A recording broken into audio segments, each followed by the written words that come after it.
हमारा next question है,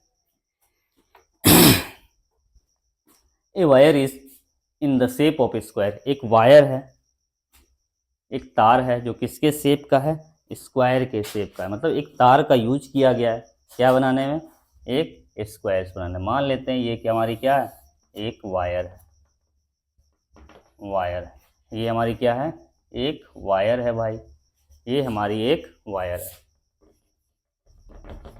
wire है। हमने क्या किया है, इस वायर से क्या कर दिया है, इसी वायर से हमने फॉर्म किया है क्या, एक स्क्वायर फॉर्म किया है। इसी वायर से हमने एक क्या फॉर्म कर दिया, एक स्क्वायर फॉर्म कर दिया, जिसकी लेंथ क्या है 10 मीटर।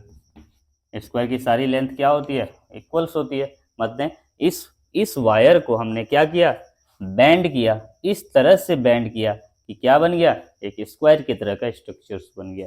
एक वायर्स को हमने ली, मान लेते ये वायर्स है। अब क्या किया, इसे हमने बैंड किया, है ना, बैंड किया, और बैंड करने से क्या फॉर्म हो गया, ये वायर क्या स्क्वायर्स स्क्वायर्स में फॉर्म हो गया। तो यहाँ से एक लॉजिक तो लगाया जा सकता है। तो जिस तार से हमने उस स्क्वायर को फॉर्म करा है, उस वायर की लेंथ और इस स्क्वायर की पेरीमीटर क्या होने वाली है, बराबर होने वाली है, क्योंकि हमने इसी वायर से उस स्क्वायर को फॉर्म करा है। मतलब जितने लेंथ की जो वायर रही होगी, उतनी ही इसकी क्या होगी, बाउंड्री की लेंथ रही होगी। मतलब इस वायर की लेंथ किसके इक्वल है, आपको हो गए पेरीमीटर के, सॉरी स्क्वायर के पेरीमीटर्स के इक्वल रही होगी भाई। सिंपल लॉजिक है, पेरीमीटर्स के इक्वल्स रही होगी।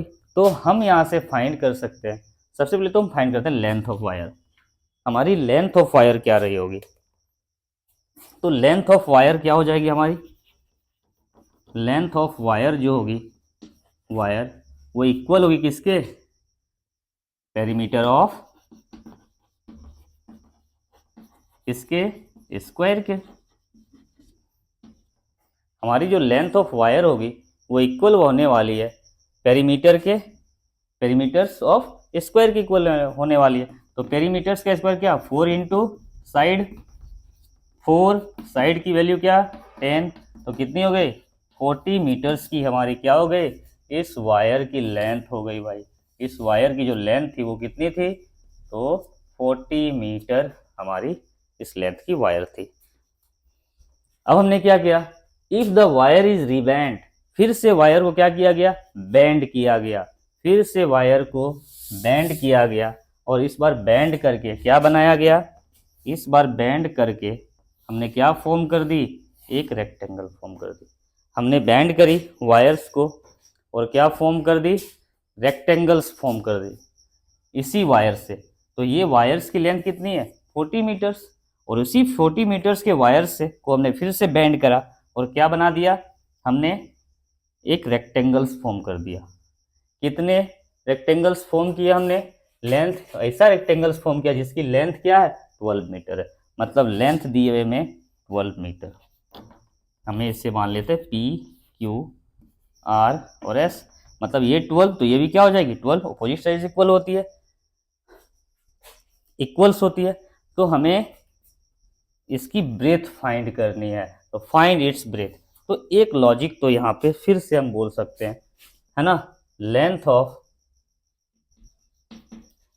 ऑफ जो वायर है वो इक्वल है किसके, पेरीमीटर्स ऑफ किसके, रेक्टेंगल्स के। क्योंकि इसी वायर से हमने फिर से एक पेरीमीटर्स ड्रॉ करी है, तो जितनी लेंथ होगी वायर की, हमारे पेरीमीटर भी होगी उतनी ही किसकी, रेक्टेंगल्स की। तो लेंथ ऑफ वायर कितनी हमने निकाली है 40 मीटर्स, पेरीमीटर्स क्या हो जाएगा हमें, सम ऑफ द बाउंड्री। तो 2 इंटू क्या L plus B, direct formula से चल देता हूँ, या आप सम कर लें चीज़ों को। यहाँ तो साफ दिख रही है, 12 24 घट कितना से रही है 16 से, तो ये कितनी हो जाएगी 8, और ये भी कितनी हो जाने वाली है 8 हो जाने वाली। लेकिन फिर भी हम प्रोसेस को खोजते हैं।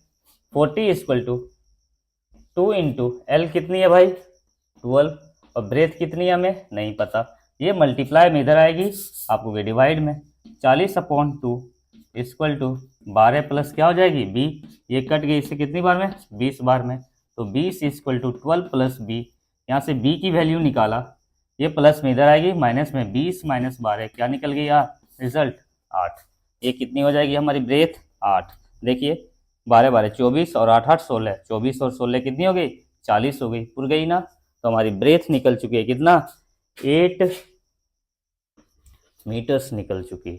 अब हमें पूछा जा रहा है किसकी एरिया जो है which figure includes more area, किस फिगर ने, फिगर ये कौन है फिगर ए और ये कौन मान लेते हैं फिगर बी, किस फिगर ने ज्यादा एरिया क्या क्या कवर की हुई है।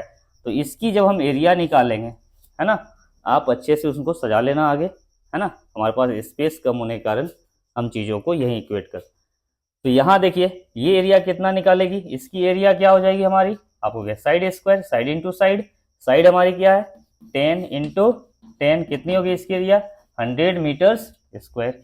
इसकी एरिया कितनी हो जाएगी भाई, आपको हो गए एल इंटू बी क्योंकि रेक्टेंगल्स है, 12 इंटू 8 कितनी हो गई 96 मीटर्स स्क्वायर।